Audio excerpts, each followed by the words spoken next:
Hello students, welcome back to the channel. आज हम बात करने वाले हैं कि वैरिग्नन्स थ्योरम को यूज़ करके कैसे भी आप कोई एक न्यूमेरिकल को इजीली सॉल्व कर सकते हैं।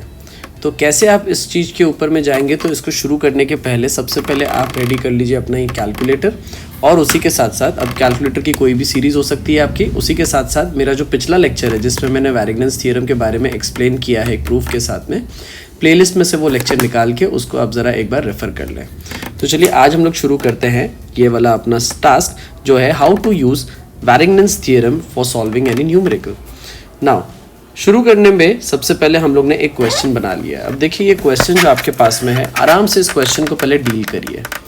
अब क्वेश्चन आपके पास में ये है कि find the magnitude, nature and position of the resultant of the 4 parallel forces from point P. अब इसको पहले तो आपको समझना होगा कि ये क्वेश्चन क्या है। तो क्वेश्चन समझने के लिए सबसे पहले आप क्या करें, इस क्वेश्चन का एक FBD बना लें। FBD का मतलब ये होता है कि आप इसका एक फ्री बॉडी डायग्राम बना लें। अब देखिए मैं इसका सोल्यूशन स्टार्ट करता हूँ यहाँ से। So let's start with the solution part. आप सभी को पहले FBD बनाना होगा, तो सबसे पहले मैं बना देता हूँ यहाँ पे अपने पास में जो ये हमारे पास में डायग्राम है, वो डायग्राम का ये हो गया हमारे पास में points A and B। So this is A and this is B। एक चीज़ समझ के रखिए, क्वेश्चन कितना भी टफ रहने दीजिए, उसका डायग्राम कैसा भी रहने दीजिए, आपने सिर्फ उस क्वेश्चन में उस ऑब्जेक्ट को उठाना है जिसके ऊपर सारे फोर्सेस एक्ट कर रहे हैं। तो जैसे यहाँ पे हमारे पास में वो ऑब्जेक्ट कौन है, तो हमारे पास में वो ऑब्जेक्ट ये वाला पोल है, ये पोल, तो हमने ये उठाना है, तो मैंने उठा लिया। अब इसके बाद में आप FBD में सिर्फ और सिर्फ इसके ऊपर एक्ट होने वाले सारे के सारे फोर्सेज लगा दे। तो मेरे पास में एक फोर्स इधर आ गया है विच इज़ 5 किलो न्यूटन। दूसरा फोर्स मेरे पास में करीब यहाँ पर आया हुआ है, लेट अस से ये जो गैप है मेरे पास में यहाँ पे एक आया हुआ है मेरे पास में, दिस इज़ 2 किलो न्यूटन ये है।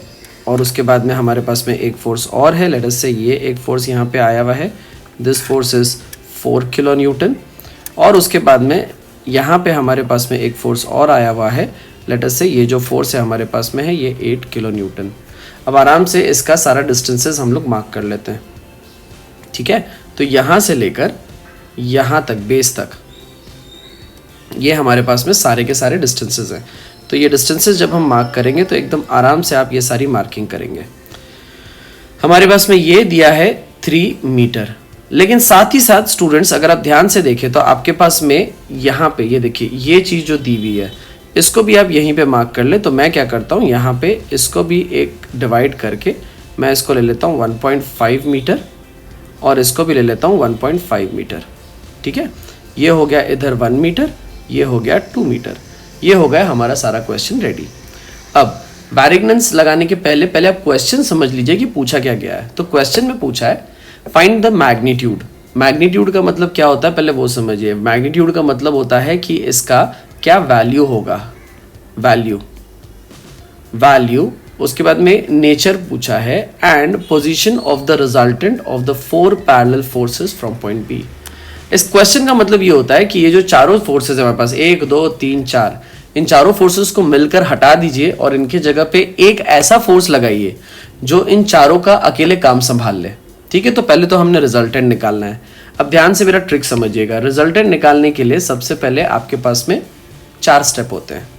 शुरू करता हूँ मैं स्टेप्स क्या क्या हैं हमारे पास में। तो सबसे पहला स्टेप है हमारे पास में, पहले समेशन fx निकाल लें, फिर समेशन fy निकाल लें, फिर r का फॉर्मूला लगा दें which is square root of summation fx square plus summation fy square, और उसके बाद में थीटा का फॉर्मूला लगा लें which is tan inverse of summation fy upon summation fx। ये हमारे पास में 4 ऐसे स्टैंडर्ड स्टेप्स हैं जिसको आप किसी भी फॉर्मूले में किसी भी तरीके के सम में आप लगा दें, आपको रिजल्टेंट तो पक्का मिलेगा ही मिलेगा, गारंटीड। ये 4 आपके पास में ऐसे हमारे पास में आ जाते हैं स्टेप्स। नाउ ये होने के बाद में हम लोग चलते हैं आगे। अब आगे हमारा काम क्या रहेगा, तो इसमें पहले तो आप ढूंढें कि क्या हमारे पास में कोई इंक्लाइंड फोर्स है, क्या इंक्लाइंड फोर्स है क्या हमारे पास। तो देखिए ये भी इंक्लाइंड नहीं है, ये भी इंक्लाइंड नहीं है, ये भी इंक्लाइन नहीं है, ये भी इंक्लाइन नहीं। इंक्लाइन का मतलब क्या होता है, ना तो हॉरिजॉन्टल हो ना तो वर्टिकल हो, वो कहीं ना कहीं बीच में हो। तो हमारे पास ऐसा बीच में इंक्लाइन या इंक्लाइन किसी भी क्वाड्रेंट में जाने वाला कोई भी फोर्स नहीं है। तो हमारा काम काफ़ी सिंपल हो जाता है। हम यहाँ पे डायरेक्टली ये न्यूमेरिकल स्टार्ट कर सकते हैं. So we don't have any sort of inclined forces. Let us start. अभी इसको स्टार्ट करने के लिए सबसे पहले मैं ले लेता हूँ summation F of X is equal to 0. अब आपका और मेरा एक अजम्पशन होने वाला है कि जितने भी फोर्सेस राइट में होंगे हम उनको लेंगे पॉजिटिव. ठीक है, तो पॉजिटिव लेने के बाद में हम लोग क्या करने वाले हैं यहाँ पे देखना.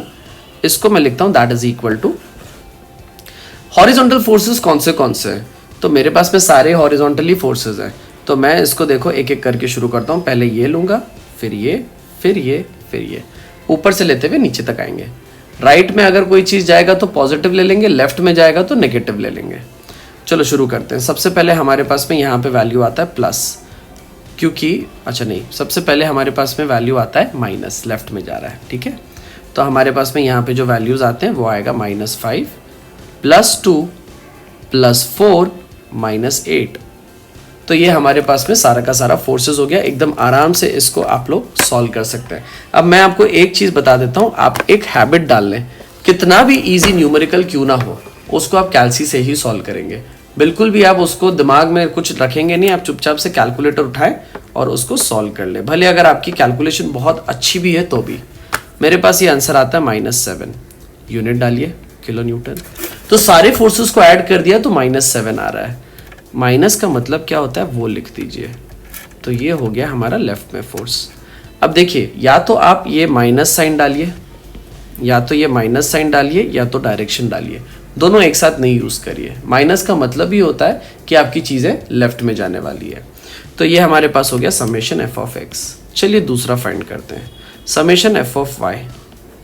ऐसे कितने फोर्सेज हैं जो सिर्फ वाई डायरेक्शन में एक्ट हो रहे हैं. तो ध्यान से देखिए, एक भी फोर्स नहीं है जो सिर्फ वाई डायरेक्शन में जा रहा है. तो अगर एक भी फोर्स ऐसा है ही नहीं तो what is summation F of Y, that becomes 0. तो देखिए, पहला स्टेप हमारा एफ एक्स हो गया, दूसरा स्टेप हमारा एफ वाई हो गया. चलिए चलते हैं तीसरे स्टेप पे, which is R is equal to square root of summation F X square plus summation F Y square. Students, एक हैबिट हमेशा डाला करिए, जो आपके पास में फॉर्मूला आपने यूज किया है उस फॉर्मूले को हमेशा आप हाईलाइट कर दें. देखिए, आंसर हाईलाइट करना नहीं करना ये आपकी मर्जी, लेकिन फॉर्मूला हमेशा हाईलाइट करिए. उससे फायदा ये होता है कि आपको सीक्वेंस पता होता है, साथ ही साथ एग्जामिनर को पता होता है कि आपने सीक्वेंस बराबर फॉलो किया है. हो सकता है कहीं छोटी मोटी मिस्टेक हो गई हो, चांसेस है अगर आंसर गलत भी आ जाए, चांसेस, तो सिंपैथी के बेसिस पे आधा 1 मार्क तो आप पक्का ले लेंगे. अब ये ऐसा कोई रूल नहीं है, बस मैं आपको बता रहा हूँ. तो हमारे पास में ये फॉर्मूला हो गया. पहला फॉर्मूला ये यूज़ किया, दूसरा फॉर्मूला ये यूज़ किया आपने. अच्छा, चलते हैं आगे. अब यहाँ पे आप देख लीजिए, इसको सॉल्व भी कर लेंगे अगर आप, तो सॉल्व करने के बाद में भी यहाँ पे आपके पास में वैल्यू घूम फिर कर ये वैल्यू 0 है, क्योंकि समेशन एफ ऑफ वाई 0 आ गया है. अच्छा, एफ एक्स का ही जो वैल्यू है घूम फिर के वही आ जाएगा स्क्वायर रूट के अंदर में भी, तो ये हो जाएगा 7 का स्क्वायर. ये वैल्यू आपके पास में फाइनली आ जाएगा 7 which will be kilo Newton. ये तो हो गया आर का वैल्यू. तो अब ज़रा ध्यान से देखें, आपका एफ एक्स कहाँ जा रहा है, ये देखिए इधर आपका एफ एक्स जा रहा है लेफ्ट में. आपका एफ वाई कहाँ जा रहा है, आपका एफ वाई कहीं जा ही नहीं रहा है. इसका मतलब जो ये एफ एक्स है वही आपका आर है. तो मुझे बताएं कि थीटा क्या आ जाएगा. थीटा वैसे तो आप क्या लिखते हैं इसको, tan inverse of summation F of Y upon summation F of X. ये हो गया आपका फॉर्मूला. आप तो वैसे इसको ऐसे यूज़ करते हैं, लेकिन अगर आप ध्यान से देखें तो आपके पास में यहाँ पे जो वैल्यूज़ आ रहा है वो क्या आ रहा है, tan inverse of F Y. देखिए, एफ वाई का वैल्यू आपका 0 है और एफ एक्स का वैल्यू 7 है. तो अगर मैं यहाँ पे आपको दिखाऊं कि tan इनवर्स कैसे निकाला जाता है, तो ध्यान से देखिए, ये शिफ्ट दबा के यहाँ पे है आपके पास tan इनवर्स, तो आगे आपके पास tan inverse of 0. tan inverse 0 निकालेंगे तो आपका आंसर आ रहा है 0. इसका मतलब आपका ये थीटा कितना है, आपका ये थीटा 0 डिग्री है. तो ये हो गया 0 डिग्री. इसका मतलब ये तो श्योर हो गया, ध्यान से देखिए यहाँ पे, कि ये पूरे न्यूमेरिकल में, ये पूरा जो न्यूमेरिकल है, इन सब में सारे फोर्सेस को अगर हम हटा दें तो सिर्फ एक ही रिजल्टेंट आता है, और जो कहाँ जाता है, लेफ्ट में जाता है. लेफ्ट में, ये देखिए इधर लेफ्ट में जा रहा है. ठीक है, तो अब जरा ध्यान में रखिए. अब मुझे क्या चाहिए, मुझे ना सिर्फ ये जान के खुशी नहीं हो रही कि चारों फोर्स हटा दो तो एक फोर्स 7 न्यूटन किलो न्यूटन का लगा दो लेफ्ट में तो आपका आंसर आ जाएगा ना. अब आपको ये दिमाग लगाना है. देखिए ध्यान से, मैं आपको ये क्वेश्चन जरा नीचे लेके चलता हूँ ताकि आप लोग को पता चल जाए. मैं आपको इसको नीचे लेके चलता हूँ, ये देखिए इधर. अब मुझे ये जानना है कि भाई ये जो फोर्स है जो अभी अभी हमने बात किया, ये लगाना कहाँ पे विथ रिस्पेक्ट टू बी। क्या ये फोर्स आपका इधर जा रहा है, या ये फोर्स इधर लगाना है, या ये फोर्स इधर लगाना है? ये आपको फोर्स लगाना किधर है? इधर लगाना है। कहाँ लगाना है ना? हर जगह आपको उसका पोजीशन चाहिए भाई कि उस पोल पे पुश कहाँ पे किया जाए। करेंगे तो 7 किलो न्यूटन का, लेकिन पुश कहाँ पे करें? तो हमको सबसे पहले ये चीज़ चाहिए। तो अभी इसको करने के लिए हमारे पास एक हथियार है जिसके लिए मैंने ये वीडियो आपको बना के दिया है, वो है वैरिग्नन्स थ्योरम। वैरिग्नन्स थ्योरम आराम से समझिएगा वैरिग्नन्स थ्योरम को। वैरिग्नन्स थ्योरम ये बोलते हैं कि summation of moment of all the forces about any point. मैं यहाँ पे पॉइंट बी ले रहा हूँ क्योंकि क्वेश्चन में मुझे यहाँ पर पूछा गया है कि सारे फोर्सेस का जो रिजल्टेंट आएगा उसको बी से बताओ किस पोजीशन पे आएगा, बी से कितना ऊपर आएगा, ऐसा पूछा है। तो चलो that is equal to the moment of the resultant force about the same point. ये हमारे पास में फॉर्मूला है, ये इनकी स्टेटमेंट है। तो चलिए सबसे पहले निकालते हैं moment of all the forces about point B. बड़ा इंटरेस्टिंग है ये चीज, सिंपल है। देखिए पहले मैं निकालता हूँ ये पार्ट। तो मैं निकालता हूँ summation of moment of all the forces about point B. आराम से समझिएगा। अब मेरे पास में एक अजम्पशन है कि मैं जो एंटी क्लॉकवाइज मोमेंट होगा उसको पॉजिटिव लूंगा। या तो क्लॉकवाइज पॉजिटिव ले लीजिए या तो एंटी क्लॉकवाइज। मैं प्रेफर कर रहा हूँ एंटी क्लॉकवाइज पॉजिटिव लेना। अब एक एक करके शुरू करते हैं। देखिए शुरू यहीं से करूंगा, पहले ये वाला, फिर ये वाला, फिर ये वाला, फिर ये वाला, ऊपर से लेते लेते नीचे सबके मोमेंट बी पे निकालेंगे। अब स्टूडेंट्स एकदम ध्यान से समझिएगा, मोमेंट निकालना काफ़ी आसान होता है लेकिन एट द सेम टाइम कभी कभी ये थोड़ा टफ भी हो जाता है। जैसे देखिए अभी हमारे पास में जो ये मोमेंट आ रहा है, मोमेंट निकालने के लिए क्या करिए, आपको पहले 5 किलो न्यूटन का मोमेंट अबाउट पॉइंट बी निकालना है।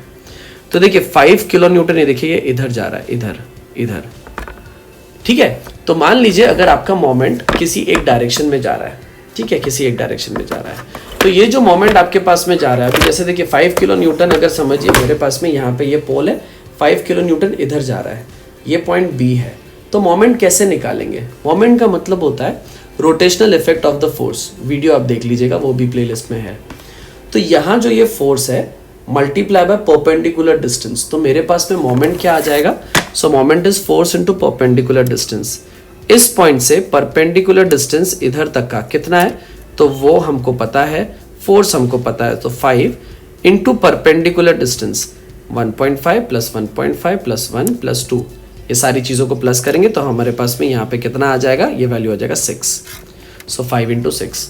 ये 5 इंटू 6 लिख के खुश नहीं हो जाइएगा, ज़रा देखिए कि इसका सेंस क्या है, क्लॉकवाइज की एंटी क्लॉकवाइज, ठीक है। अगर घड़ी के हिसाब से घूम रहा है, घड़ी के हिसाब से तो क्लॉकवाइज, उल्टा घूम रहा है तो एंटी क्लॉकवाइज। तो उसको आप कैसे रखिए, आप अपने हाथ में कंपास रखिए, कंपास, सोचिए कंपास है आपके हाथ में, राउंडर, उसको बी पे, ये पॉइंट बी है, इस पे फिक्स करिए। इधर आपके पास में यहाँ से फोर्स आ रहा है, तो आप क्या करें, इस फोर्स को पॉइंट पे फिक्स रखें और ये जो आपकी इंडेक्स फिंगर है इसको उस डायरेक्शन में मूव करने का सोचें जिस डायरेक्शन में आपका फोर्स जा रहा है। तो आपका फोर्स अगर इधर जा रहा है तो ये इधर रख के यहाँ घुमा दें। अगर ये इधर रख के यहाँ घुमाएंगे तो अगर आप सामने से देख रहे हैं तो आपको ये एंटी क्लॉकवाइज दिखेगा, ठीक है। आप सामने से देख रहे हैं, देखिए मैं यहाँ घुमा रहा हूँ, तो ये जो फोर्स है ये इसको इधर घुमाएगा। So this is anti clockwise. तो हम इसको क्या ले लेंगे, पॉजिटिव की नेगेटिव। देखिए हमारा साइन कन्वेंशन क्या है, पॉजिटिव है, तो हम इसको ले लेंगे, दिस इज प्लस पॉजिटिव, ठीक है। वापस करते हैं। अब आप उसी हिसाब से देख लीजिए कि आपके पास में जो 2 किलो न्यूटन है वो इसी ए बी को कहाँ पे घुमा रहा है, तो इसी ए बी को 2 किलो न्यूटन इधर। तो राउंडर ले लें, राउंडर लेकर इधर फिक्स रखें इसको और इसको ट्रेस करें। देखिए ये ऐसा घूमेगा, तो आप देखिए आपको ये क्लॉकवाइज दिखाई देगा, है ना, ये आपको क्लॉकवाइज दिखाई देगा। तो बस ये चीज़ एकदम क्लियर रखें कि आपके पास में ये कैसा घूमने वाला है, ये क्लॉकवाइज घूमने वाला है। आप घुमा के उसको देख लें। So this will be minus. अब क्या करना है, फोर्स इंटू डिस्टेंस। तो मेरा फोर्स है 2 किलो न्यूटन और डिस्टेंस जो है वो मेरे पास में 4 मीटर। नेक्स्ट आगे चलते हैं, उसी हिसाब से ये नेगेटिव आ जाएगा। अभी आप इसको बना कर देखते जाएं। This is 4 into 3। उसके बाद में हमारे पास में नेक्स्ट जो आ जाएगा वो हमारे पास में आ जाएगा प्लस, क्योंकि ये एंटी क्लॉकवाइज घूम रहा है, तो ये हमारे पास में एंटी क्लॉकवाइज घूमने की वजह से ये हो जाएगा 8 इंटू 1.5। अब ये वैल्यू हमको चाहिए, तो एकदम आराम से इसको सॉल्व करेंगे। So this is 5 into 6 -2 into 4 -4 into 3 plus 8 into 1.5। ये जो वैल्यू हमारे पास में आ जाएगा, इसको सॉल्व करने के बाद में हमारे पास में वैल्यू आ जाता है 22। खुश नहीं हो जाना लिख के 22 क्या है ये, तो यूनिट रहेगा किलो न्यूटन मीटर। और ये पॉजिटिव आया है, पॉजिटिव का मतलब ये कि एंटी क्लॉकवाइज घूम रहा है। अब ट्विस्ट यहाँ आ जाता है, moment of all the forces at point B आपके पास में कितना आ गया, 22 किलो न्यूटन मीटर। वैरिग्नन ये बोलते हैं कि मान लो अगर मेरे पास में ये एक फोर्स है, ये दूसरा है, ये तीसरा है, ये चौथा है, ये चारों फोर्सेस, अगर मैं इन चारों फोर्सेस को हटा दूं, ठीक है, चारों फोर्सेस को अगर मैं यहाँ पे हटा दूं और इन चारों के जगह अगर मैं कोई एक ही फोर्स लगा दूं, एक फोर्स मतलब देखिए ध्यान से कहाँ पे, तो मैं ना यहाँ पे चारों फोर्स हटा देता हूँ, ये हटा दिया, ये हटा दिया, सब सारे फोर्सेस मैंने हटा दिए। ये चारों फोर्सेस हटाने के बाद मैं क्या करता हूँ, खाली एक फोर्स लगाता हूँ। वो कौन सा फोर्स है भाई, तो वो फोर्स है हमारे पास में हमारा रिजल्टेंट। तो वैरिग्नन बोलते हैं चारों फोर्सेस हटाओ, सिर्फ एक फोर्स लगाओ और वो एक फोर्स का जो वैल्यू है रिजल्टेंट, उसका मोमेंट इस बी पॉइंट पे उतना ही होगा जितना ये चारों फोर्सेस का वैल्यू है। मतलब वो अकेला फोर्स बी पॉइंट पे ऐसे घुमाने का ट्राई करेगा ये ए बी को, जैसा ये चारों घुमाने का ट्राई कर रहे हैं मिलकर। ध्यान से समझिए। तो मेरे पास में तो रिजल्टेंट का वैल्यू आ चुका है विच इज 7 किलो न्यूटन। अब मैं इसको यहां लेता हूं। अब ये 7 किलो न्यूटन में कहां दिखाऊं वो मेरे ऊपर डिपेंड करता है। इसका 3 तरीका है। पहली बात तो हमारा रिजल्टेंट कहां जा रहा है, लेफ्ट साइड में जा रहा है और उसका वैल्यू कितना है 22 किलो न्यूटन। अब ये आर को आप 3 तरीके से दिखा सकते हैं। जाएगा ये लेफ्ट में ही, लेकिन लेफ्ट में जाने के टाइम पे इसको आप कैसे कैसे दिखा सकते हैं वो मैं आपको समझा दे रहा हूं। तो सबसे पहले यहाँ पे देखिए, लेफ्ट में जाने के टाइम पे या तो ये आर इधर से जा सकता है लेफ्ट में, मतलब बी के ऊपर से, या तो बी में से जा सकता है लेफ्ट में इधर से, या तो बी के नीचे से जा सकता है लेफ्ट में, तो ये इधर से। 3 ही तरीका है। या तो पॉइंट से जा सकता है बी से, क्योंकि बी से निकाल रहे हैं, या तो बी के एक तरफ या तो बी के दूसरे तरफ, लेकिन जाएगा हॉरिजॉन्टल। अब खुद दिमाग लगाइए, अगर रिजल्टेंट बी में से ही चला गया तो ये देखिए इधर क्या लिखा है, रिजल्टेंट का मोमेंट बी पे कितना होगा, बी पॉइंट बी से ही आपका रिजल्टेंट जा रहा है तो मोमेंट कितना होगा भाई, फोर्स अगर पॉइंट से ही जा रहा है तो रिजल्टेंट तो जो मोमेंट देगा 0 देगा। लेकिन हमारा वैल्यू तो 0 आया नहीं है, हमारा वैल्यू तो ये आया है। हमारा वैल्यू क्या आया है, 22 किलो न्यूटन मीटर आया है। अब जो ये वैल्यू हमारे पास में आ गया, अब हमको इसका आंसर चाहिए। ध्यान से समझिए, एकदम दिमाग लगा के। हमारे पास में वैल्यूज तो आ चुका है ना, हमारे पास तो वैल्यू आ चुका है। तो अब देखिए मैं क्या कर रहा हूँ, मैं यहाँ पे वैरिग्नन्स थ्योरम लगा रहा हूँ और मैं लिखता हूँ बाय वैरिग्नन्स थ्योरम। मैं यहाँ लिखता हूँ moment of all the force about point B is equal to moment of resultant about the same point P. जैसे ही आपने फॉर्मूला लिख दिया उसको कर दिए हाईलाइट। अब ध्यान से समझिए, रिजल्टेंट कहाँ से जा रहा है मुझे पता नहीं है, तो मैं इसको कैसे लिख रहा हूँ देखिए, मैं यहाँ पे इसको लिखता हूँ this is equal to 22 that is equal to R into D. D क्या है पहले निकालते हैं, उसके बाद में मैं आपको बताता हूँ। आर का वैल्यू देखिए अभी अभी आपने निकाला है 7 किलो न्यूटन। 7 किलो न्यूटन का वैल्यू आपने निकाला है, तो डी का वैल्यू कितना आएगा 22/7। अब ज़रा इसको देखिए, 22 डिवाइड बाई 7 करता हूँ तो ये वैल्यू कितना आता है, 3 हमारे पास आता है 142। So this is 3.1428। Third digit तक का आप रखिए इसका एक्यूरेसी, तो ये हो जाएगा 3.143 मीटर। अब आपको ये डिसाइड करना है, ध्यान से समझिए, ये टिपिकल पार्ट है। आपको डी का वैल्यू तो आ गया है, मतलब या तो आपका रिजल्टेंट बी से ऊपर से पास हो रहा है या तो बी के नीचे से पास हो रहा है, ठीक है, या तो ये वैल्यू है या तो ये वैल्यू है। अब ये कौन सा वैल्यू है वो समझिए। अगर बी के नीचे से जाएगा, नीचे से, ठीक है, तो अगर आप राउंडर यहां से घुमाने का ट्राई करेंगे, ध्यान से समझिए, राउंडर घुमाने का ट्राई कर रहे हैं आप, तो ये कैसा घूमने का ट्राई करेगा बताओ मेरे को, दिस विल गो क्लॉकवाइज। लेकिन अगर ये ऊपर से जा रहा है तो ये इसको एंटी क्लॉकवाइज घुमाएगा। अब जब ये एंटी क्लॉकवाइज घुमाएगा तो ही तो मेरा आंसर ये मैच होगा। अच्छा, ये 7 किलो न्यूटन था रिजल्टेंट, ठीक है, तो ही तो मेरा देखिए ये आंसर, ये कितना है एंटी क्लॉकवाइज, तो मेरा आंसर कब मैच होगा, जब मेरे पास में ये वाला आंसर सही है कि ये वाला आंसर सही है, तो रिजल्टेंट कहाँ से जा रहा है भाई? हमारा रिजल्टेंट जो जा रहा है ना सर, वो हमारा ऊपर से जा रहा है। इसका मतलब मैं इसको ऐसे दिखाऊंगा कि ये मेरे पास में यहाँ पे ये है पॉइंट A, ये है पॉइंट B। आराम से कहीं पे भी आप ये एक फोर्स ऐसे दिखा दें, इसको बोल दें ये R है। अब ये D क्या है? तो D ना यहाँ से लेके यहाँ तक का डिस्टेंस है। तो आपने D का भी वैल्यू निकाल के रखा हुआ है विच इज़ 3.143 मीटर, और R का भी वैल्यू निकाला है 7 किलो न्यूटन। सो इसी के साथ में ये हुआ आपका पहला सम, जिसमें आपने ना कि सिर्फ R निकाला, साथ ही साथ उसका पोजीशन भी B पॉइंट से निकाल लिया। आशा करता हूँ कि आपको ये क्वेश्चन अच्छे से समझ में आ गया होगा। ऐसे ही ढेर सारे क्वेश्चंस आप सॉल्व कर सकते हैं और वैरिगनेंस थ्योरम को बहुत अच्छे से ग्रास्प कर सकते हैं। एक चीज़ समझिए, कैलकुलेटर के ऊपर आपका हाथ काफ़ी अच्छे से बैठना चाहिए। सो विद दैट सेड, अभी तक के लिए इतना ही। बहुत जल्दी दूसरी वीडियो के साथ में फिर मिलेंगे। अगर आपको ये वीडियो समझ में आ गया है और अगर आपको ये अच्छा लगा है तो बिल्कुल चैनल को सब्सक्राइब कर लें, बेल बटन दबा दें, और प्लीज़ लाइक और शेयर और कमेंट, कुछ भी अगर आपको डाउट डिफिकल्टी है तो नीचे डिस्क्रिप्शन बॉक्स आप ही के लिए है। तब तक के लिए पढ़ते रहें और खूब खूब बहुत सारा आगे बढ़ते रहें। चलिए, थैंक यू।